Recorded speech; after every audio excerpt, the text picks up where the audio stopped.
memberikan sesuatu dampak yang kurang baik.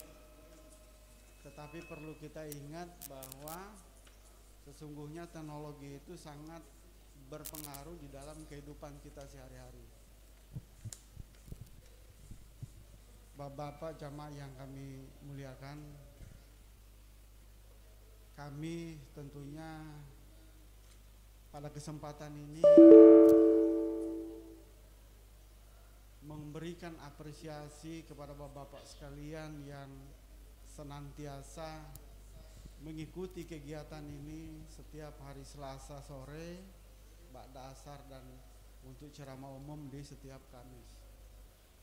Kemudian pada kesempatan ini pula tentunya kami mengucapkan terima kasih yang tak terhingga ya kepada saudara kita, saudara sekretaris takmir masjid yang insya Allah besok tidak akan bersama-sama dengan kita di tempat ini. Kita doakan beliau sehat walafiat dan insya Allah berjumpa dengan keluarga. Bapak-bapak jamaah yang kami muliakan, yang insya Allah selalu dirahmati oleh Allah Subhanahu wa Ta'ala, tentunya kegiatan ini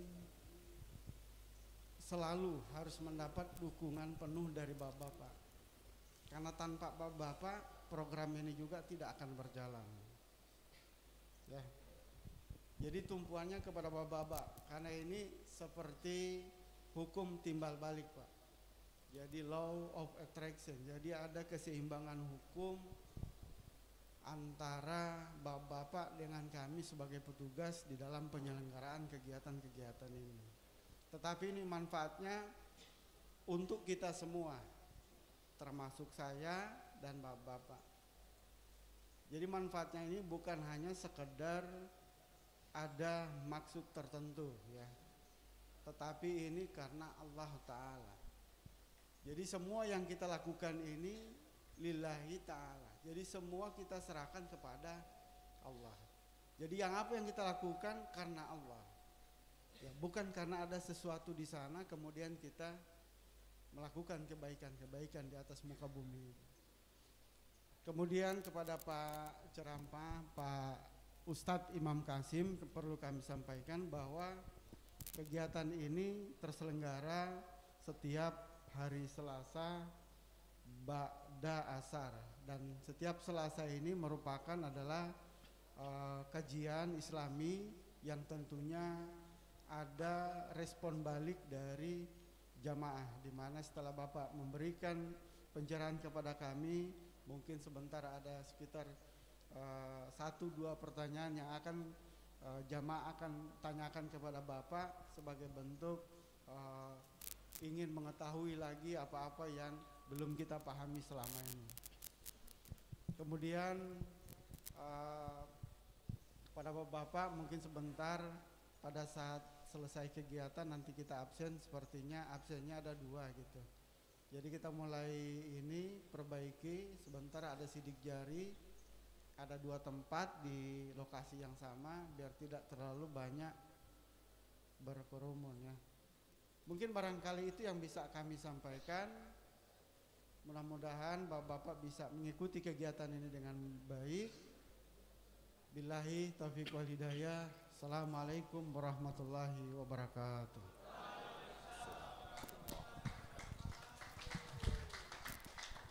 Terima kasih, kita telah mendengarkan arahan pada Bapak Kasibin Adik. Semoga dapat menjadi bekal ilmu bagi kita semua.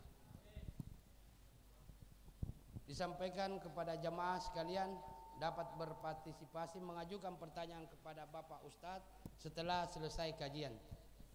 Jamaah Masjid Tobah dan pemirsa yang menyimak siaran TV live melalui channel YouTube dan Facebook, kita masuk ke acara inti tausiah secara online yang disampaikan oleh Bapak Al-Ustadz. Bapak Al-Ustadz dipersilakan.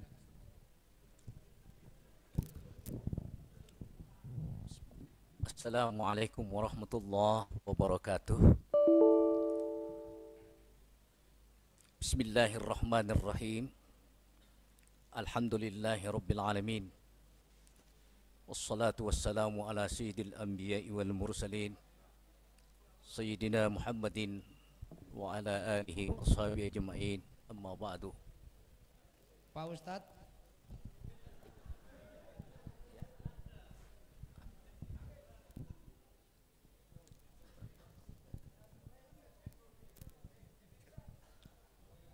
Halo, halo. Halo, cek. Halo. Halo. Saya dengar suara. Halo, 1 2 3 tes. Cek sound Pak. Halo, Pak Ustadz. cek cek. Cek ya, cek 1 2 3 cek. Halo. Halo. Tidak ada suaranya Pak Ustadz. Bisa dengar? Assalamualaikum warahmatullahi wabarakatuh. Bisa dengar? Waalaikumsalam warahmatullahi wabarakatuh. So, dapat dengar Pak. Ya. Dipersilakan Pak. Assalamualaikum warahmatullahi wabarakatuh. Waalaikumsalam warahmatullahi wabarakatuh. Bismillahirrahmanirrahim. Alhamdulillahi Rabbil Alamin. Wassalatu wassalamu ala sayyidil anbiya'i wal mursalin Sayyidina Muhammadin wa ala alihi wa sahbihi ajma'in. Amma ba'du. Qala Allah Ta'ala fi kitabihil karim, A'udzu billahi minasyaitonir rajim. Bismillahirrahmanirrahim. Utlu ma uhiya ilaika minal kitabi wa aqimis shalah. Innas salata tanha 'anil fahsya'i wal munkar. Wa la dzikrullahi akbar. Wallahu ya'lamu ma tasna'un. Shadaqallahul azim. Pertama-tama marilah kita memanjatkan puja dan puji syukur kehadirat Allah Subhanahu wa taala. Alhamdulillah, pada sore hari telah selesai kita melaksanakan fardu wajib salat asar. Untuk sebelumnya saya membawakan ceramah ini sedikit sepintas, maka saya sapa dulu yang saya hormati Bapak Kasih Binadik Lapas kelas 2A Kota Gorontalo, Bapak Kasdin Lato SH, Ketua Badan Takmirul Masjid At-Taubah Lapas kelas 2A, serta jajarannya. Saya sapa beliau, insya Allah masih beliau kenal saya, Pak Faisal Moduto, beserta pengurusnya. Yang saya hormati warga binaan, santri binaan Lapas yang alhamdulillah sampai dengan hari ini dalam keadaan sehat walafiat. Amin. Salawat dan salam semoga tercurah kepada junjungan Nabi kita Muhammadin sallallahu alaihi wasallam. Mudah-mudahan percikan rahmatnya akan kita dapat peroleh, khususnya bagi yang konsisten dalam menjalankan syariatnya. Jemaah sekalian yang saya hormati, saya muliakan, pada hari ini saya mencoba untuk membawakan satu judul, yakni salat. Berbicara persoalan salat dari akil balik, sejak manusia diciptakan setelah dia akil balik, itu Rasulullah ingatkan, perintahkan anak-anakmu jika dia berumur 7 tahun untuk salat, dan pukullah dia kalau berumur 10 tahun tidak melaksanakan salat. Jemaah sekalian yang dimuliakan Allah Subhanahu wa taala, tonggaknya Islam itu, pilarnya Islam itu ada 5. Yang pertama mengucap 2 kalimat syahadat. Yang kedua salat. Yang ketiga puasa. Yang keempat zakat. Dan yang kelima menunaikan ibadah haji. Pada saat ini saya hanya mengambil satu, insya Allah menjadi rujukan kita, menjadi salah satu kajian kita pada hari ini, persoalan sholat. Pertama saya menyampaikan bahwa Abi Hurairah radhiyallahu anhu pernah beliau berkata, pada saat itu ada yang meninggal dunia. Di masa Nabi Muhammad SAW, Abi Hurairah inilah orang yang selalu berdampingan dengan beliau. Maka pada saat itu ada yang meninggal. Ketika dia meninggal, maka Nabi sendiri yang melakukan sholat, yang menyembayangi mayat ini. Almarhum ini meninggal dan Nabi sendiri yang minta untuk salat jenazah. Ketika mau berdiri mau salat jenazah, kelihatan di kain kapan itu bergerak-gerak. Maka orang semua yang melihat itu kaget karena Nabi sendiri juga belum angkat tangan, belum angkat takbir. Karena beliau sendiri melihat bahwa si mayat ini, mereka mengira bahwa ini sudah hidup kembali. Pada saat itu Abu Bakar Siddiq radhiyallahu anhu, beliau langsung berdiri dan memeriksa apa yang bergerak-gerak, apakah mayat ini sudah hidup kembali atau apa yang gerangan di dalamnya ini. Begitu diperiksa para jamaah, ternyata ada ular yang sementara mengisap darahnya dari mayat ini dan memakan dagingnya si mayat ini. Seketika itu Abu Bakar radhiyallahu anhu akan mengambil, kayak akan dibunuhnya ular itu. Apa yang terjadi? Ketika beliau Abu Bakar Siddiq mengambil kayu untuk membunuh ular ini, maka ular ini berkata dengan suara yang lantang. Apa kata ular? Jangan kau bunuh saya. Aku ini adalah utusan Allah kepada sang mayat ini. Tolong saya jangan dibunuh karena saya adalah utusan Allah. Maka terdiam semua jamaah. Bahkan Nabi sendiri heran. Apa yang terjadi? Ketika itu muncul dalam pemikiran Sayyidina Abu Bakar radhiyallahu anhu. Beliau bertanya kepada sang ular itu, kenapa engkau siksa dia? Iya, saya karena diutus oleh Allah menyiksa sang mayat ini dari dunia sampai akhirat, akan diperintahkan disiksa. Karena ada apa kesalahannya? Tidak Abu Bakar tanya, apa kesalahannya? Kesalahannya ada 3. Yang pertama, meninggalkan sholat. Yang kedua, enggan mengeluarkan zakat. Dan yang ketiga, tidak mendengarkan fatwa ulama. Artinya, inilah gambaran orang-orang yang sangat jauh dan tidak mau melaksanakan sholat, sangat berat untuk ibadah.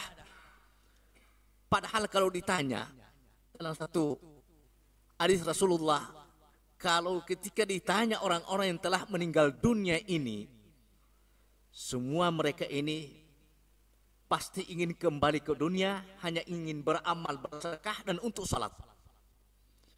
Maka pada saat ini saya sampaikan, beruntunglah dan berbahagialah kita semua, khususnya umat Islam, akan dibangunkan suatu bangunan masjid yang ada di tengah-tengah kita. Perlu kita makmurkan, perlu kita melaksanakan ibadah di dalamnya. Dan alhamdulillah Kalau saya lihat di sini banyak kegiatannya, kegiatan ikra, tadarus, tilawah, tajwid, tamis, yasinan, pelatihan kultum, pelatihan bilal imam, pelatihan khutbah, majelis ta'lim, pengkajian puasa sunnah Senin Kamis, alhamdulillah, ceramah agama, riyadhah, latihan hafiz, latihan menghafal Al-Quran. Maka Al-Quran tadi yang telah saya bacakan dalam mukaddimah ini adalah merintahkan kita, utlu ma uhiya ilaika minal kitabi wa aqis shalah. Bacalah apa yang telah diwahyukan kepadamu, yaitu Alkitab, Al-Quran,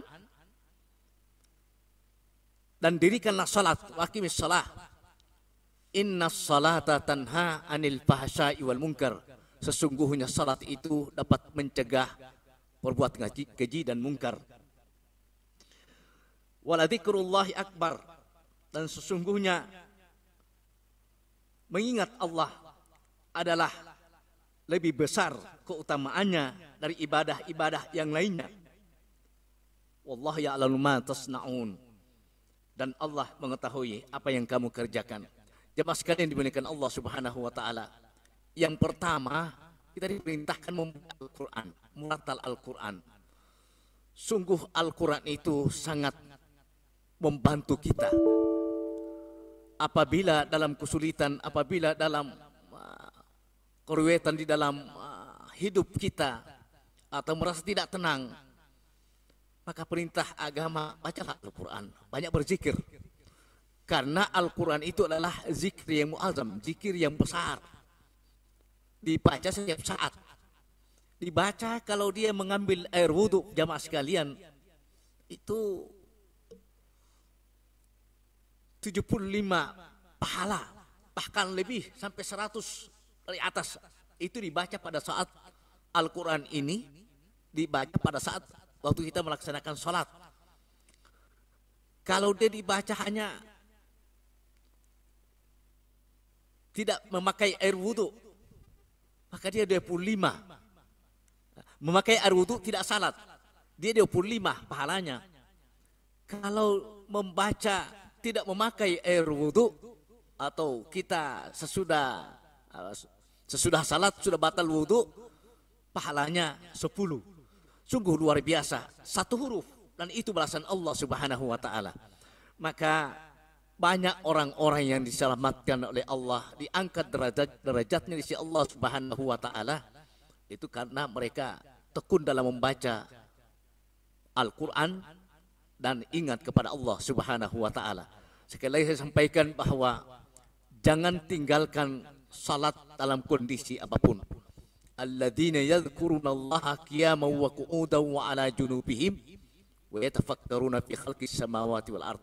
Mereka itu pada mengingat Allah dalam keadaan berdiri, duduk, dan berbaring. Jemaah sekalian dimuliakan Allah Subhanahu wa taala. Maka pada kesempatan ini saya sampaikan, jangan pernah tinggalkan salat. Bahkan di ayat lain, ya ayyuhalladzina amanu sta'inu bis sabri was salah. Hai orang-orang yang beriman, jadikanlah sabar dan salat itu sebagai penolongmu. Innallaha ma'as sabirin, sungguhnya Allah itu beserta orang-orang yang sabar. Kita dalam menjalankan perintah Allah Subhanahu wa taala, yang pertama harus sabar. Sabar menerima ketentuan dan kepastian Allah Subhanahu wa taala. Pahala akan mengalir pada setiap hambanya. Istimewa hamba Allah yang selalu tekun dalam ibadahnya, tekun dalam muratal Al-Quran. Mudah-mudahan kitab itu akan selalu memberikan syafaat, bukan cuma di dunia, melainkan di akhirat pun, bahkan di kubur dia akan diberi naungan oleh Al-Quran. Oleh sebab itu, bahkan di Daqaiqul Ahbar disampaikan, saya ini adalah tempat yang tersendiri. Ana baitul wahdah, aku adalah rumah yang tersendiri. Faj'allah kamu nisan, maka bawalah teman sebagai teman kamu adalah qiraatul Quran, membaca Al-Quran. Kemudian ibadah salat sampai kapanpun, itulah yang saya maksud, agar jangan sama sekali kita tinggalkan. Kita ramaikan masjid, kita tadabburkan Al-Quran, kita banyak bertanya pada para asatidz, para ustaz-ustaz yang hadir. Mudah-mudahan itu akan menambah pengetahuan kita dalam hal menapaki kehidupan ini, karena kapan akan berakhir itu kita tidak tahu. Maka kalau hari ini kita dapat melaksanakan sholat asar, mudah-mudahan akan bisa disambung sampai sholat maghrib. Sholat maghrib terlewatkan, mungkin cuma sholat isya, ya itu juga akan menjadi pertanda bahwa kenapa kita dilewatkan itu boleh, tapi harus bisa diganti dengan hari-hari yang lain, mengqada. Yang penting besar, yang penting benar-benar pekerjaan kita. Kenapa tidak dapat melaksanakan salat? Sedangkan orang musafir pun diberi rukhsah, diberi keringanan untuk bisa mengqada salatnya. Salat asar dikerjakan pada waktu maghrib dikerja salat isya, artinya mengqada kecuali salat subuh. Kira-kira inilah yang dapat sampaikan. Mudah-mudahan akan berkembang kalau sudahnya ada beberapa pertanyaan yang ada hubungannya dengan persoalan ibadah salat ini.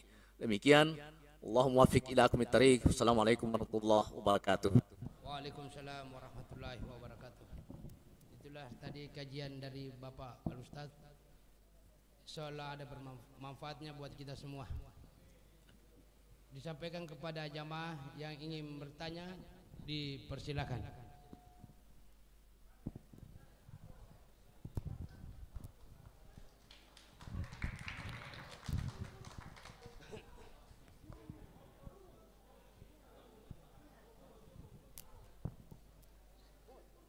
Assalamualaikum warahmatullahi wabarakatuh.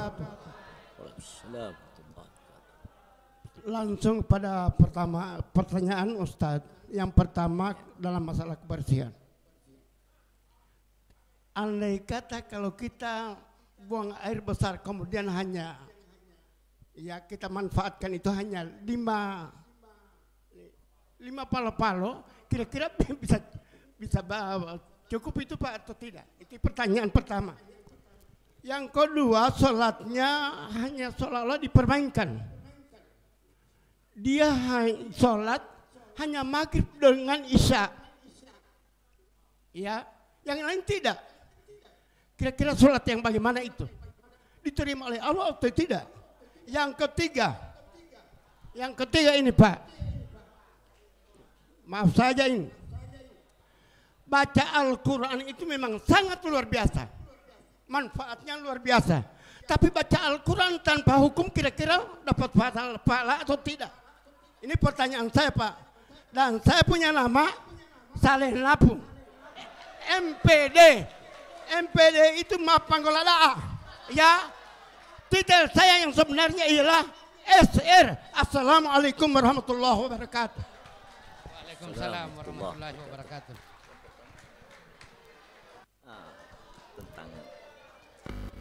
Terima kasih. Pertanyaan pertama, buang air besar, kemudian air hanya 5 palo-palo, 5 gayung. Artinya bagi kita, kalau memang dalam keadaan darurat tidak ada air, boleh itu, jangankan 5 gayung, mungkin sedikit sekali seperti air 1 gelas aqua, 1 gelas itu bisa, cuma untuk menghilangkan bau dengan sedikit, karena dalam keadaan darurat itu dibolehkan. Buktinya orang-orang yang berangkat haji itu hanya disekat dengan kain, dilap saja dengan tisu, ya. Dan itu saya rasakan dalam perjalanan pada saat itu, ya. Jadi air itu dia bisa, artinya itu bisa dilaksanakan Pak. Tapi rasa-rasa bahwa ala-alata, artinya rasa dalam hati itu, maka terpaksa harus mencari alternatif lain untuk lebih menyempurnakan itu. Gitu. Karena alata itu rasa-rasa tidak begitu sempurna. Yang berikut persoalan apa tadi? Qiraat Quran Pak, baca Al-Quran. Itu Pak ya. Iya Pak. Ya. Yang kedua salat yang terputus-putus. Begini, terputus-putus itu artinya wonu dipo otawan to hukumnya, maka itu masih ada ampunan lo ya. Yang penting ulo obung to tak biya dia ilo laksanaan to asalipo terang jelas ulo putu-puti ya. Wate mo bisa lah mo cerita minggu to binde itu won kale banga binde to ileng ta biasa to ileng uti binde itu won kale banga lu omo lati dong go mali mo udaw wolo sempurna lu dito lo tapi itu pin bo kale banga bo peenda yang penting otawali uti umu ibadah de ya, maka insyaallah debo donggo lu tanda liu tio mau ingat ada ya. Oh jangan binde mapanggohu. Madi dulu maapin wilayah nama tunu i mamuleta ada wito. Artinya dia lu upong ulau tu umopio. Udah le binde itu mapanggohu itu tu upong ulau. Wonu kale banga muali wito. Kale banga du oma donggo lu mau ulau udah data. Itu yang kedua. Yang ketiga persoalan muratal Al-Quran. Nah, ini Pak sangat berpahala atau tidak orang yang baca Al-Quran sementara tidak tahu tajwidnya, tidak tahu hukumnya. Begini, Rasulullah Shallallahu Alaihi Wasallam mengingatkan dia akan mendapat pahalanya besar Pak. Apen tertatih-tatih, apen bawa-bawa dia belajar membaca Al-Quran untuk menyempurnakan itu pahalanya. Jadi dia mendapat pahala tertatih-tatih membaca Al-Quran dan pahala ketika dia membaca Al-Quran dengan benar. Pahala ini benar Pak, luar biasa itu. Asal orang yang memang betul-betul dia mau belajar, memang sama sekali tidak tahu. Jangan takut dengan bacaan yang pernah kita lakukan, kita baca. Hanya karena itu, kapan kita bisa tahu? Sebetulnya, karena apalagi ada ikra begini, luar biasa itu. Ketika sesudah salat kita muratal sedikit. A'udzubillahi minasyaitonirrajim. Bismillahirrahmanirrahim. Ar-Rahmanu 'allamal Qur'ana khalaqal insana 'allamahul bayan. Dan seterusnya. Jadi muratal pelan-pelan. Itu berdosa orang yang membaca Al-Quran dia tahu hukumnya, kemudian otawali utilala dia ulangi olio. Nah itu dosa tio. Berdosa orang yang membaca Al-Quran dia tahu kesalahannya, kekeliruannya, kemudian dia tidak ulangi. Di situ Pak, bertanya orang berdosa. Tapi orang belajar tidak ada dosa baginya karena dia masih belajar. Dia dapat pahala malah Pak, dapat pahala tertatih-tatih dia membaca Al-Quran itu, pahala akan mengalir ke dia. Jadi dia mali puhutu untuk alasani Pak insyaallah, tetapi itu tekun dalam membaca Al-Quran. Wow, orito orang mengimamu dua mata Allah yang sedikit fasih bacaannya Al-Qurannya. Dia menghafal ayat-ayat kecil dan fasih bacaannya. Ketika kita mendengar bacaan Al-Quran, kefasihan bacaan itu kadang-kadang juga Pak itu menghusukan dalam ibadah. Menghusukan dalam ibadah. Kira-kira bukti ya, sampaikan dan barangkali kalau masih ada pertanyaan lagi. Ya, terima kasih Pak atas penjelasannya. Satu lagi pertanyaan. Assalamualaikum warahmatullahi wabarakatuh. Mengenai sholat, seperti bagaimana yang dikatakan oleh Nabi sallallahu alaihi wasallam dalam hadisnya, as-salatu khairu maudhu'. Salat adalah sebaik-baik amal yang ditetapkan oleh Allah Subhanahu wa taala kepada hambanya. Bagaimana Pak Ustadz, ada seorang hamba yang sering dia bersedekah tapi tidak pernah menunaikan salat. Sedangkan amalan yang pertama dihisab di akhirat nanti adalah salat. Apakah sedekahnya ini bisa membantu dia di akhirat atau bagaimana Pak Ustadz? Itu saja pertanyaannya Pak Ustadz. Terima kasih. Assalamualaikum warahmatullahi wabarakatuh. Waalaikumsalam warahmatullahi wabarakatuh. Alhamdulillah, ya, itu persoalan salat. Salat yang bagaimana diterima oleh Allah? Sesungguhnya itu kita semua tidak tahu. Tidak ada yang tahu salat kita diterima oleh Allah atau tidak. Jangankan kita yang pada saat ini masih berusaha bagaimana menghususkan dalam salat. Sayyidina Ali radhiyallahu anhu sendiri pernah ditanya oleh Fatimah. Fatimah bertanya, "Ya Ali, sudah pernahkah engkau melihat melihat Nabi salat?" Ali dia bilang, iya banyak kali kita lihat salat berjamaah sama-sama mengimam kita. Dia bilang belum kamu lihat, belum itu. Dia bilang nanti satu waktu ketika di Sebe, di Papa Mamutabia, saya akan panggil Anda untuk melihat itu. Di rumah beliau itu